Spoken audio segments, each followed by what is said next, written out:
네, 글로벌 마켓은 이코노미 오늘 두 번째 코너는 마켓 나우 시간입니다. 한 주간 글로벌 시장 상황 점검해 보면서 여러 가지 또 이벤트들 체크해 보는 시간이죠. 뉴스핌 황숙회 부장님 함께합니다. 어서 오세요. 안녕하세요. 네, 시간 참 빨라요. 벌써 4월이에요. 네. 1분기가 지나가고 2분기가 시작이 네. 됐는데 지금 보니까 1분기 글로벌 증시 수익률이 지금 5년 만에 지금 역대급이라고 하더라고요. 전반적으로 시장 상황 굉장히 좋았는데 네. 특히 이제 지난주에는 시장에서 관심을 모았던 2월달 네. 개인 소비 지출 예. PC가 발표가 됐는데 네. 요거 좀 짚어봐야 될 것 같아요. 네. 이렇게 얘기를 하면 또 물가 얘기야? 또 인플레야? 또 네. 연준이야? 뭐 네. 이런 생각을 하실 수도 있을 것 같아요. 근데 이 연준의 피벗, 금리를 언제 내릴 건지 또 얼마나 내릴 건지 이런 부분이 미국 시장뿐만이 아니라 전 세계 자산시장하고도 그렇죠. 굉장히 네. 이게 결정적인 변수잖아요. 그리고 우리나라도 PF 대출 문제도 있고 네. 가계대출 문제도 있고 이게 결국은 금리하고 직접적으로 맞아요. 연결이 되는 부분인데 우리나라 통화 정책이 또 미국하고 영향을 안 받을 수가 없잖아요. 그래서 지겹다고 생각하시지 마시고 계속 왜 관심을 중요한지를 말씀해 네. 주시는 거죠. 계속 관심을 가질 수밖에 없는 사안이고요. 그래서 본론으로 들어가면 2월에 그 PC 근원 물가가 네. 이제 연율 기준으로 2.8% 올랐는데 이게 예상치 수준이었어요. 이러다 보니까 이제 월가에서는 뭐 예상에 부합하는데 그러면 이게 뭐 괜찮은 건가? 좋은 건가? 아닌가? 이런 혼란이 좀 있었던 것 그렇죠. 같아요. 예. 예. 근데 예상이라는 게 이번 예상이라는 게 이 정도 오를 것 같은데 이 정도면은 괜찮아. 이 정도면 다행이지. 이런 게 아니라 한 요 정도 오를 것 같은데 물가 참 안 내리네. 어렵네. 이래가지고 6월에 금리 내릴 수 있을까? 네. 이런 분위기였단 말이에요. 그렇죠. 그래서 예상치하고 맞았다고 해서 그 좋아할 일은 아닌 것 같아요. 그 이전에 그리고 그 CPI 발표 때부터 사실 계속해서 이거는 예, 좀 계속 끈적끈적 조정이 했었잖아요. 되고 예. 그러니까 예. 그리고 이번에 재밌었던 게 제롬 파월 의장이랑 크리스토퍼 월러죠. 네. 월러 이사랑 대립각이 월가에 또 화제였어요. 파월 의장이 그 지표 나오고 나서 샌프란시스코 연준은행이 주최한 행사에 가서 또 똑같은 얘기를 했어요.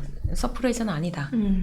이게 그 FOMC 하고 나서 기자회견 때랑 비슷한 발언인데 한두 달 정도 그 수치 가지고 과잉 반응하지는 않겠다. 네. 이런 얘기를 하는데 물론 원론적으로 서두르지 않겠다 이런 발언도 하기는 했지만 이게 금리 내리고 싶은 속내를 드러낸 거 아닌가 이런 해석이 나왔어요. 그리고 그 금리 인하를 위한 근거랄까요? 이런 거를 고용시장에서 찾아요.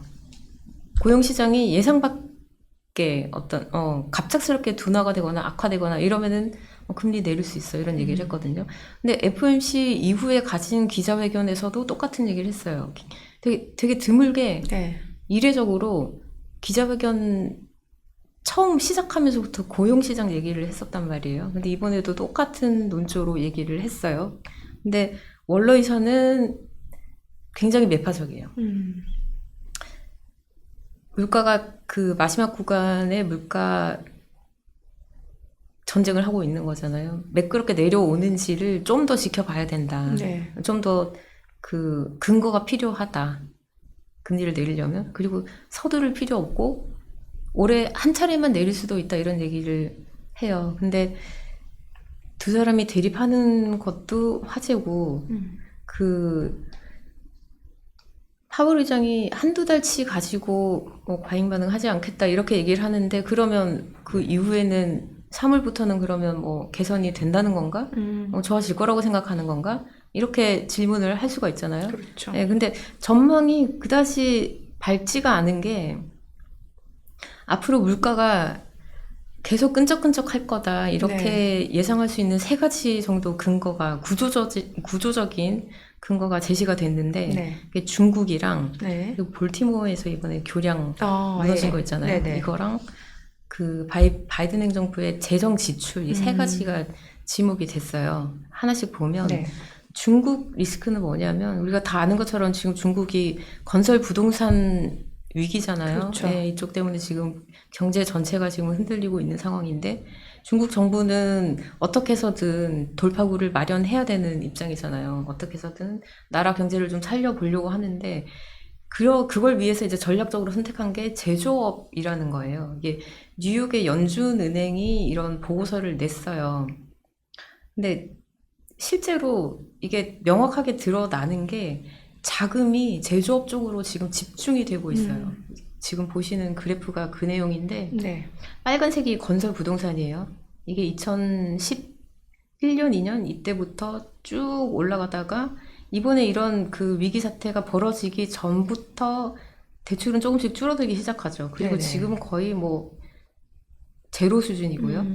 그리고 노란색으로 보이는 그래프가 제조 쪽인데 네. 이게 2011년, 2년부터 쭉 그냥 횡보하는 것처럼 보이다가 2020년부터 가파르게 늘어나죠. 그리고 초록색으로 보이는 게 이게 중국에서는 그린이라고 얘기를 하는데 이게 뭐냐면은 첨단 제조업이에요. 네네. 그러니까 전기차나 배터리, 반도체, 그리고 태양열 그 패널 같은 거 이런 첨단 제조 쪽을 그린이라고 지칭을 하는데 여기에 투입된 지금 신규 대출이 수직 상승하는 거 보이시죠? 네. 쭉 늘어나서 지금 8조 위안 가까이 갔거든요. 근데 블룸버그가 집계한 걸 보면은 신규 대출 증가율이 그 건설 부동산 쪽은 제로예요. 근데 제조업은 작년 6월에 32.5%까지 뛰었다가 연말에 28% 정도로 좀 떨어졌지만 여전히 가파르게 늘어나고 있는 추세고요. 2020년 이후에 첨단 제조 쪽의 신규 대출이 5배 늘어났어요. 네네.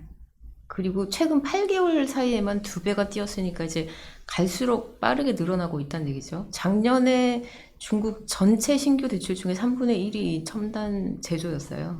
그래서 이게 지금 제조업 경기, 그러니까 지표로 확인이 되는데 3월 주말에 나온 건데요. 3월 그 제조업 PMI 지수 발표가 됐는데 50.8로 나왔어요. 2월이 49.1이었거든요. 이걸 확장이네요. 예, 이게 50 기준으로 수축이냐 확장이냐 이렇게 구분이 네네. 되는 거잖아요. 근데 이게 확정으로 돌아선 게 작년 9월 이후에 처음이에요. 근데 이게 뭐 간신히 50 넘은 거 아니야? 이럴 수도 있는데 예상치 50.1보다 꽤 큰 폭으로 늘어난 거고 월스트리트저널은 이걸 그린슛이다 이렇게까지 평가를 해요. 그린슛이 뭐냐면은 침체에서 벗어나서 이렇게 회복 조짐을 보이는 거 이걸 뜻하거든요. 근데 그 하위 항목을 보면은 더 고무적이에요. 생산 부지수라는 게 있는데 이게 네. 52.2로 나왔고요. 신규 수주가 2월에 46.3이었는데 3월에 51.3으로 나왔어요. 꽤 뛰었고 고용은 48.1이니까 여전히 수축이기는 한데 전월 대비해서는 개선이 됐고요. 그래서 뉴욕 연준은행에서 얘기하는 건 뭐냐면은 이런 그 제조업을 앞세운 경기 상승 사이클이 뭐 20년, 30년 이렇게 장기적으로 지속이 되기는 어렵겠지만 앞으로 몇 년간은 이어질 수 있다는 거예요. 네네. 그러면서 하는 얘기가 슈거 하이라는 표현을 했어요. 이게 뭐냐면은 그 단기적으로 그 혈당이 치솟는 것처럼 예, 과잉 흥분 상태를 얘기하는데 중국의 제조업이 지금 그렇게 될 수 있다는 거죠. 근데 네네. 이게 성공을 하면 중국 경제가 앞으로 2년 동안 연 6% 정도 성장할 거라고 예상을 했어요. 근데 이게 재밌는 게 IMF가 얘기한 그 2024년, 25년 성장률 전망치가 4.6%, 4.0%예요. 근데 중국 정부는 최대한 이걸 좀 긍정적으로 해서 제시한 목표치가 5%란 말이에요. 근데 네네. 뉴욕 연준이 이거보다 더 성장할 수 있다고 본 거죠. 6%. 네, 근데 이게 그럼 미국의 인플레이션이랑 무슨 상관이냐? 원자재 가격이 오를 수 있다는 거죠. 그렇죠. 네, 그리고 중간재 가격도 오르겠죠. 네네. 그래서 앞으로 몇 년 동안 제조업이 화랑이 되면은 미국의 인플레가 한 2년 정도는 상승 압박을 받을 거다. 이렇게 예상을 했어요. 뉴욕 연은이. 네. 지금도 피벗을 오래 할 수 있겠냐 이런 얘기가 나오는데 차이나 리스크가 생기면은 좋지 않은 신호인 그렇죠. 거죠. 예. 그리고 두 번째 구조적인 요인이 이번에 터진 그 볼티모어 항만 교량 무너진 건데 네. 이런 사진을 아마 많이 보셨을 것 같아요. 동영상도 많이 보셨을 것 같은데 프란시스코 키 브릿지라는 교량인데 길이가 1.6마일 정도 된다고 해요. 2.6km. 근데 교량이 무너지면서 지금 볼티모어 항만이 마비가 된 거잖아요. 네네. 이게 어떤 항만이냐면은 수출 쪽에서는 석탄 비중이 굉장히 높아요. 미국이 수출하는 석탄 중에 한 27%가 여기를 통해서 나가요. 네네. 그러니까 인도라든지 유럽으로도 가고 그러니까 여기서 그 공급망이 마비가 되면은 해외 원자재 가격이 오를 수 있다는 그렇죠. 거죠. 예. 예. 그리고 수입 쪽에서는 원당의 비중이 그러니까 미국에 있는 여러 항만 중에서 제일 높아요.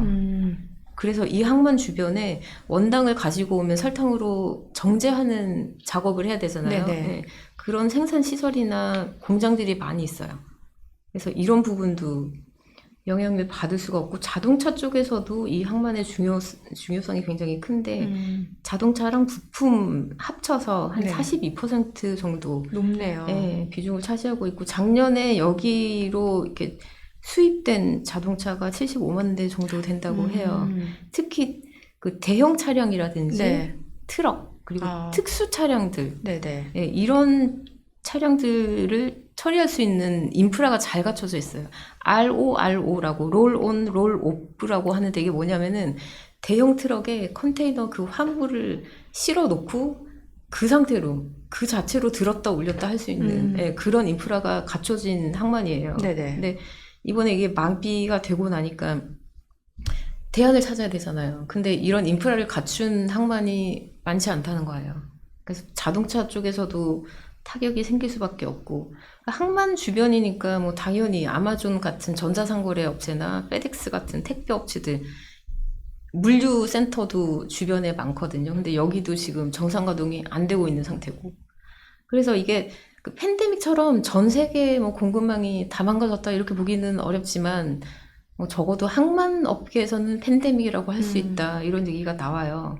근데 이 교량이 지금 설계된 게 설계하는 데만 9년이 걸리고 건설하는데 5년이 걸렸다고 와. 그러거든요. 이거 지금 재건을 지금부터 해야 되는데 네네. 자금만 수십억 달러가 들고 와. 이게 언제 정상화 될지가 뭐 불투명하다는 거죠. 그러네요. 예.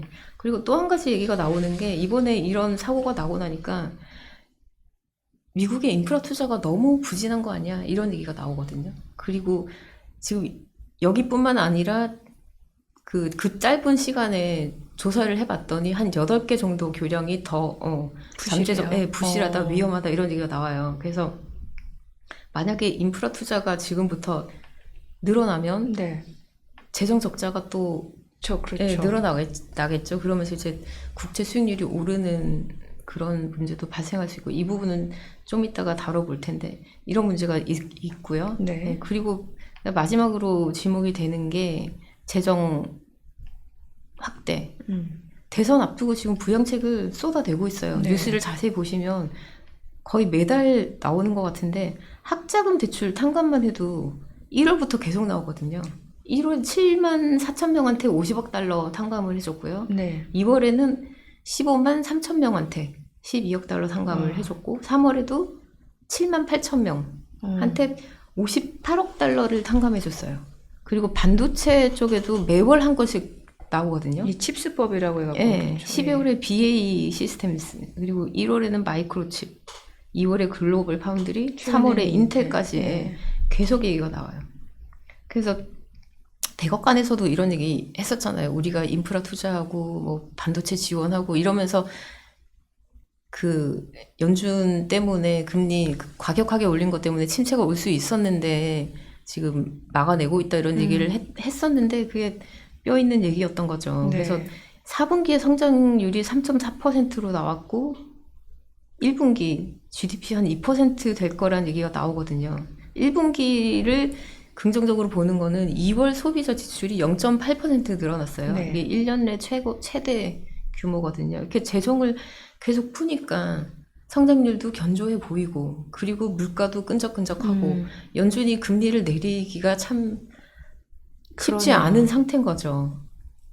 오죽하면 요즘 미국 경기에 대해서 연착륙 아니고 노랜딩 시나리오까지 나오잖아요. 그렇죠. 예. 근데 이 마지막으로 지목한 그 재정 지출은 인플레하고만 연관이 되는 게 아니라 부채 비기 얘기까지 나오거든요. 최근에 그 미국 의회 산하에 네. 그 재정 분석 기구가 있는데 CBO라고 아마 아실 거예요. 그 의회 예산국인데 여기 수석으로 계시는 필립 스와겔 국장이 최근에 영국 FT하고 인터뷰를 했는데 네. 2022년 영국처럼 될 수 있다. 조국이 이런 얘기를 해요. 예. 2년 전에 영국에 무슨 일이 있었냐면은 당시에 그 리즈 트러스 총리가 원래는 영국 경제가 긴축을 해야 되는 상황이었는데 감세를 했어요. 대대적으로 세금을 낮춰주고 부양을 한 거죠. 그러니까 세금을 낮춰주면은 기업들이 투자를 해가지고 경제가 살아나겠지. 이게 낙수 이론이라고 하는데 이런 전략을 펼쳤는데 처참하게 실패를 합니다. 그러면서 이제 채권 시장이 난리가 나요. 그리고 50일도 안 돼서 물러나 버렸어요. 원래는 뭐 제2의 대처가 되겠다 이런 포부를 가지고 취임을 했었는데 최단기 총리라는 오명을 쓰고 물러났거든요. 그러면서 이제 영국 중앙은행이 채권을 무제한 매입하겠다 이렇게 발표하면서 채권 시장 혼란은 진화가 되고 그랬는데 이제 CBO에서 하는 얘기는 미국도 재정 적자가 이렇게 불어나고 부채가 지금 34조 달러, 35조 달러까지 늘어났잖아요. 계속 이렇게 가다 보면은 영국처럼 될 수 있다 이런 얘기를 한 거에 경고성 발언을 한 거죠. 월가에서도 계속 그런 얘기가 나오는데 뭐 채권 자경단 다시 출몰할 수 있다. 그리고 핌코는 기관 프리미엄이 다시 상승할 수도 있다 이런 얘기를 해요. 자경단은 뭐냐면 펀더멘털을 볼 때 특히 뭐 재정 건전성 측면에서 볼 때 국채 수익률이 너무 낮은데 지금보다 높아야 되는데 이렇게 판단이 될 때 국채 숏을 해요. 숏 배팅을 해요. 그래가지고 실제로 금리가 뜨면은 차익을 남기는 그런 세력들인데 이 세력의 숏 배팅 자체가 수익률을 좀 끌어올리는 자극하는 그런 요인이 되는 거죠. 그리고 기간 프리미엄은 뭐냐면은 만기가 길수록 프리미엄이 붙는다는 뜻이거든요. 쉽게 말하면. 가령 1억 달러를 가지고 미국 국채에다 투자를 하고 싶어요. 그러면은 10년짜리 국채, 만기 10년짜리 국채를 사면 되는데 그렇게 안 하고 1년짜리를 투자했다가 만기 되면 또 갈아타고 이렇게 해서 10년을 투자할 수도 있는 거잖아요. 그렇죠. 근데 두 가지를 비교했을 때 1년짜리를 계속 갈아타는 거랑 10년짜리를 한꺼번에 매입하는 거랑 리스크 측면에서 보면은 10년짜리가 더 크죠. 왜냐면은 물가가 당장 1년 사이에 가파르게 오를 가능성보다 10년이라는 기간 동안에 올라갈 가능성이 그 리스크가 더 큰 거잖아요. 그래서 교과서적으로 보면은 기간 프리미엄이라는 게 붙는 게 당연한데 미국에서는 없었어요. 거의 한 20년 정도 기간 프리미엄이라는 게 없었어요. 심지어 마이너스로 떨어지기도 했어요. 왜냐면은 찍어내기만 하면 팔리는 물건이라고 생각을 했기 때문에.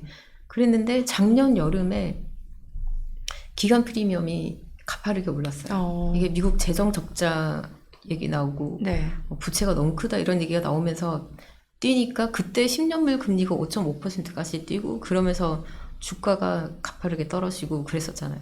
근데 이런 사태가 다시 벌어질 수 있다고 월가에서는 계속 경고를 하고 있는 상황이고 블랙록의 레리 핑크 회장은 지금 미국 상황이 90년대 후반, 2000년대 초반 일본이랑 흡사하다 이런 얘기를 해요. 이게 무슨 얘기냐면 일본이 부채 규모가 GDP 대비 한 100% 넘어가면서 그때부터 이제 정부가 급하게 긴축을 하고 그러면서 침체로 들어가고 그런 상황이 왔는데 미국도 비슷하다는 거거든요. CBO에서 그 전망한 거 보면은 2029년에 미국 부채가 GDP 대비 107%까지 뛸 걸로 예상이 되고요. 2054년까지는 166%까지 상승할 거다 이렇게 얘기를 해요. 그래서 나온 경고인데 다행히 지금 국채 발행은 순조로워요. 27일에 7년물 국채를 430억 달러 규모로 발행을 했는데 발행금리가 4.185%로 나왔거든요. 근데 그 이전 6차례 7년물 기준으로 6차례 입찰 금리 평균치가 4.379%였어요. 그러니까 과거 평균보다 낮으니까 입찰 성적이 좋았던 거죠. 그리고 26일에는 5년물 670억 달러 발행했고 25일에는 2년물을 660억 달러 규모로 발행을 했는데 둘 다 순조로웠어요. 근데 1분기를 기준으로 보면은 국채 수익률은 다 상승했거든요. 2년물이 37bp 올랐고 10년물이 33.2bp, 30년물이 31.7bp 크게 오른 게 성장률이 좋기도 하지만 연준에서 계속 월러 이사 같은 사람들이 매파 발언을 계속하고 이런 영향인데 월스트리트저널은 피벗을 해도 장기물 수익률은 계속 오를 수 있다고 얘기를 해요. 연준 금리 인하를 하더라도. 네, 왜냐하면 단기물 국채 수익률은 정책 금리랑 연동이 되는데 그렇죠. 장기물은 시장 논리에 따라서 움직이기 때문에 지금 얘기한 것처럼 기업 프리미엄이 상승한다든지 뭐 이러면 장기 금리는 금리를 내려도 오를 수 있다는 거죠. 이거는 미국 정부의 뭔가 좀 재정 상황을 걱정한다라는 의미도 되네요. 그렇죠. 그리고 기억하실 게 파월 의장조차도 그 2008년 금융위기 이후에 계속 저금리였잖아요. 피벗을 하더라도 그때처럼은 되지 않을 거라고 얘기를 하거든요. 그래서 금리가 내리면은 뭐 2%까지 떨어져가지고 우리나라의 가계부채나 뭐 이런 문제도 매끄럽게 정리가 되지 않을까 이런 기대들이 없지 않은 것 같은데 쉽게 생각할 문제는 아닌 것 같아요. 지금 말씀 주신 내용 보면은 결국에는 중국의 상황이라든지 볼티모어 항만 여기에다가 미국 재정 상태를 고려했을 때는 어쩌면은 연준 입장에서는 연내 금리 인하도 쉽진 않을 수도 있다. 이런 해석도 충분히 가능하겠네요. 그렇죠. 그 중국 말씀 주셨으니까 앞서 봤을 때는 이제 제조업 자체는 지금 정부에서 주도하는 지금 확장 국면이 이어지고 있는데 그래도 여전히 중국 경기에 대해서 좀 불안한 시각들 우려 많잖아요. 최근에 나온 경고음은 부동산 때문인데요. 이건 사실 지난해부터도 계속 됐죠. 근데 은행권에서 이번에 그 무수익 여신이 얼마인지 공개를 했는데 수치가 굉장히 많이 뛰었어요. 교통은행이 작년 말 기준으로 부동산 무수익 여신이 4.99%로 나왔어요. 1년 전에 2.8이었는데 가파르게 오른 거고요. 이거보다 더 눈길을 끄는 게 요주의 여신이라는 게 23% 늘어났거든요. 근데 여신 분류상 요주의 다음이 이제 부실 여신이 무수익 여신이거든요. 그래서 요주의가 늘어났다는 건 굉장히 안 좋은 신호죠.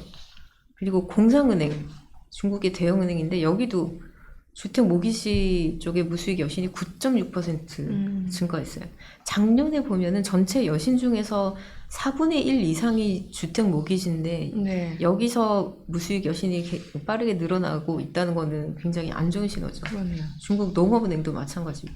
그래서 그래프를 보시면 이 막대 그래프가 무수익 여신의 추이인데 10년 동안 계속 늘어나고 있는 게 보이시죠? 근데 전망도 안 좋은 게 저번 주말쯤에 비구이 위안이 23년 작년 실적 발표를 해야 되는데 갑자기 이걸 연기했잖아요. 아시겠지만 작년 10월에 이 회사가 이자를 못 갚아서 디폴트를 냈거든요. 부채 규모가 2천억 달러 가까이 되고요. 근데 채무 조정을 지금 하고 있는 상태라 데이터를 좀 더 수집을 하려면 결산을 정확하게 하려면 시간이 더 필요하다 이러면서 돌연 실적 발표를 연기를 했어요. 그리고 이제 4월 2일 내일이죠. 주식 거래가 중단이 될 예정이고요. 그리고 다음 달에는 홍콩 법인의 청산 심리가 있어요. 헝다의 그 지금 홍콩 법원이 청산 명령을 한 상태잖아요. 계속 이런 악재들이 터져 나오고 있고 차이나 반케라는 회사가 있는데 중국 발음으로는 완커라고 하는데 헝다만큼의 위기는 아닌데 작년 순이익이 46% 줄었어요. 거의 반토막이 난 거죠. 이러다 보니까 그 인민은행이 통합 완화하지 않겠냐 이런 얘기가 나오는데 월가에서는 좀 부정적으로 보는 게 미국 연준이 어떻게 할지 불투명하기 때문에 혼자 이렇게 과격하게 통합 완화를 하기는 쉽지 않을 거다 이런 얘기를 하는데 투기 세력은 여전히 유동성 풀어가지고 증시 살릴 거다 이런 기대를 하는 것 같아요. 그럴 만한 게 시진핑 주석이 작년 10월에 중앙은행한테 국채를 매입하라 이런 얘기를 했거든요. 네. 그러면서 이제 뭐 하는 거 아니야? 미국처럼 QE 하는 거 아니야? 이런 얘기가 나왔는데 이게 쉽지가 않은 게 법적으로 중국 인민은행은 그 국채를 직접 매입하지 못하게 돼 있어요. 네. 그래서 연준이 한 것 같은 그런 QE는 사실상 결정 안 하는 불가능하죠. 그래서 네. 모건 스탠리가 고객들한테 뭐라고 하냐면 시 주석이 그날 얘기를 하면서 국채 매입 얘기를 한 그 자리에서 그 얘기만 한 게 아니라 디레버리징, 부채 축소 얘기도 했다.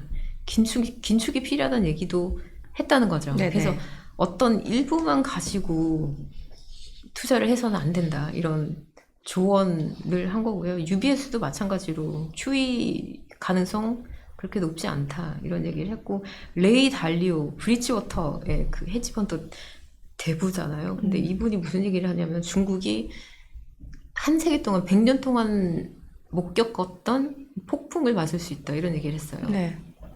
일본처럼 부채 위기, 잃어버린 10년이 올 수도 있다. 예, 이런 얘기를 하는데 이분 얘기는 좀 귀담아 들을 필요가 있는 게 장기간 중국에서 비즈니스도 했고 정책자들한테 그 자문도 하는 분이거든요. 예. 그래서 계속 미국, 중국 패권 다툼 하잖아요. 네네네. 무역 전쟁하고 있고 예. 그러면서 이제 외국인 투자자들이 이탈하면서 투자도 쉽지 않을 거고 굉장히 부정적으로 보고 있는 상황이에요. 지금 얘기해 주신 내용 보면은 결국에 좀 미국도 약간 불안한 상태고 중국은 더더욱 지금 뭔가 잠재적인 부실을 밑에 깔고 있는 상황이고 그렇죠. 뭐 그래서인지는 모르겠습니다만 최근에 보면 유럽 증시가 또 굉장히 좋아요. 그래서 네. 뭔가 자금들이 또 그쪽으로 뭔가 좀 새로운 투자처로 좀 보는 게 아닌가라는 생각도 예, 들거든요. 실제로 그 데이터 나온 거 보면은 헤지펀드 그 업계가 글로벌 벤치마크 대비 유럽 비중을 5.8%까지 늘렸는데 이게 사상 최대고요. 그리고 뱅크 오브 아메리카 데이터 보면은 뮤추얼 펀드도 유럽 비중을 2020년 6월 이후로 그 가장 크게 확대를 했어요. 이게 미국 빅테크들 밸류가 좀 부담스럽기도 하고 그리고 경쟁 심화 문제도 있고 그리고 최근에 애플이 깨지는 거 보면은 그 반독점 규제 리스크도 있는 것 같고 이렇단 말이에요. 그래서 그 올해 실적은 유럽보다는 미국이 이익이 더 늘어날 걸로 예상이 되는데 그런데도 불구하고 최근 들어서 유럽 주식을 선호하는 거는 저평가 요인이 있는 것 같아요. 지금 그래프 보시면은 미국 대비 유럽 주식의 상대적인 가치인데 계속 쭉 내려가고 있잖아요. 그래서 장기간 이렇게 떨어졌기 때문에 지금 살 타이밍 아닌가 뭐 이런 그런 판단을 하는 것 같아요. 그리고 시티그룹이 경기 서프라이즈 인덱스라는 걸 집계를 하는데 경기 동향을 파악하는데 신뢰도가 꽤 높은 지표거든요. 네. 근데 보시면 까만 선이 미국인데 좀 떨어지는 게 보이고 빨간 선이 유럽이거든요. 훨씬 더 좋잖아요. 그러네요. 이런 부분도 영향을 미치고 있는 게 아닌가 생각이 들어요. 네. 그리고 또 한 가지가 뜨고 있는 게 금값. 얼마 전에 우리 금 그러니까, 얘기했는데 맞아요. 그 이후에도 더 올랐어요. 그래서 온스당 온스당 장중 기준으로 하면은 2,256.9달러까지 올라서 사상 최고치를 다시 갈아치웠는데 이게 물가가 워낙에 끈적끈적하니까 인플레 했지겠지 하는 얘기도 맞지만 틀리지 않았지만 월스트리트 저널이 다른 분석을 내놨는데 이게 물가 때문만은 아니다. 그럼 뭐가 있냐 봤더니 미국 국채가 불안하다는 거예요. 지금 우리가 방금 부채 위기 얘기했잖아요. 달러도 불안하고 아까 장기물적으로는 또 기간 프리미엄 얘기까지 나오니까. 오를 수도 있고. 근데 자산가들 입장에서는 자산을 불리는 것도 중요하지만 지키고 싶어 한단 말이에요. 어디서 저장을 해두고 이 가치를 보존하고 싶어 하는데 그래서 선호했던 게 미국 국채잖아요. 근데 보니까 달러도 불안해 보이고 미국 국채 예전 같지 않고 그래서 국채에 대한 불신, 불안감 이런 게 그런 공감대가 형성되면서 금값이 오르는 거 아닌가. 그리고 비트코인 포함해서 암호화폐가 뜨는 것도 같은 논리다. 얼마 전에 우리 그 두 가지가 왜 같이 뜨지 이런 얘기 했잖아요. 맞아요. 월가에서 이게 계속 관심사인 거예요. 그래서 이런저런 분석이 나오는데 그 두 가지 자산 상승의 공통분모를 한번 고민해 봤더니 미국 국채에 대한 불신, 불안감 이런 게 깔려 있다. 이런 얘기가 나오는 거죠. 또 보통 실질금리 하락하게 되면 금 가격도 올라가고 사실 또 가상자산 같은 경우도 조금 그쵸. 올라갈 수 있는 네. 여건이긴 하죠. 예. 이번 주가 굉장히 중요하잖아요. 네, 특히나 이제 고용 지표 졸트 나오고 ADP 민간 네. 고용 나오고 고용 동향 나오고. 지표가 그 임금 상승 포함해서 어떻게 되는지 뭐 파월 의장이 갑자기 고용이 나빠지면 금리 내릴 수 있다 이렇게 네. 했는데 그 정도로 나빠지진 않을 것 같은데 예, 그래도 월가에서는 관심이고요. 그렇죠. 그리고 또 계속 살펴보셔야 되는 게 달러 N 예, 지금 환율이에요. 151엔. 예. 예. 오늘 그 일본 증시가 1% 넘게 빠졌잖아요. 이게 미국 그 일본 재무상이 투기 세력이다 이런 얘기를 하면서 개입할 것 같은 얘기를 하니까 주가가 빠진 자금들이, 거거든요. 예. 환율이 그만큼 민감하다는 그렇죠. 거예요. 예, 그래서 그 엔화 환율은 계속 보시면서 어디까지 떨어질 건지 엔화 가치가 그리고 언제쯤 정말 개입을 할 건지 그리고 그 월가에서는 추가 금리 인상 얘기가 계속 나오거든요. 저번 네. 주에 얘기 추가 금리 인상. 네, 금리 인상. 예, 일본은행의 금리 인상. 예. 일본. 예, 예. 일본 엔화니까요. 예, BOJ 예. 그렇죠. 그리고 지난번에 말씀드린 것처럼 시장에서는 이미 그 추가 인상에 베팅을 하고 있거든요. 한 6월, 7월 하반기 정도로 본다면서요. 그래서 이 부분은 계속 뜨거운 감자라고 생각하시고 지켜보셔야 될 것 같습니다. 알겠습니다. 이번 주 체크해야 될 포인트까지 좀 짚어봤습니다. 오늘 내용 잘 들었습니다. 고맙습니다. 네, 감사합니다.